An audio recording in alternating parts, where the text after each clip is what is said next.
Sacela ukubengelela ngoMango Thobane sangoma esipulonyezi ezinye sipula ngamathambo. Kunenkulumo ke eke yangithinta kodwa ke lo mama usuke driver endaweni ekude azowafika la ekhaya. Uthi Khehla ngize la kuwe ngoba lo mama besebenza kuphi kumasipala. Njobe sebenza kumasipala yebo esebenza kumasipala ebona izinto zakhe engahambi kahle. Waseyahamba ke waya kubanye abantu ke ngithana amagama ngiwadingi.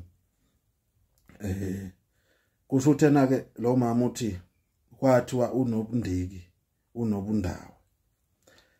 Uthi ke Khehla anginalo utho manje. Lokho ngilungisa zona lobundiki nomndawo. Kuthiwa kumele ngiyoganisa umndawo. Umama wahamba umndawo wasale ekhaya komama ngulande ngenza yonke into. Hey uthi igama elithi umndawo ngangazi ukuthi ngilizonda kanjani manje ngoba lidle yonke imali yami. Ngase ngathi mina kuye into ebabhlungu abantu bayakhuthuza ngani ngobundawe ubundiki ithunywa. Umuntu asho into angayazi aqole abantu ngayo. Athi umuntu hayi woza mina ngizokulungisela ini umndiki mina ngizokulungisela umndawe mina ngizokulungisela isithunywa. Usho lo muntu akazi lutho. Usho lo muntu lo ithonga lakhe aliphiwanga ukulungisa lezi zinto. Usho ngoba ubona imali. Yabo. Inhliziyo yami kuyabhlungu kakhulu ke lo mama mayisechaza ngoba kubhlungu ukuthi usukele phezulu uwiswe into ongayiboni uwiswe into ongayazi.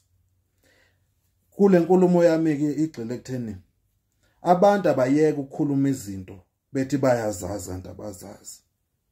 Abantu abahlukane nokukhuluma izinto abayizwile ngabantu bese bethi bayazenza bayazazi. Lokhu kungiphathe kabuhlungu kuyena lo mama mayisechaza. Lo mama dene imoto eshadile kwaqhuma idivorce kwenzeka yonke into. Ngesimo sokuthi labantu laba babona umuntu mase sebefuna ukuthi mase bethi hayi woza sikusize ngoba ebona imali. Yabo. Ibhlungu into yokuthi uyinyanga uhleli khona. Udla inyembezi zabantu.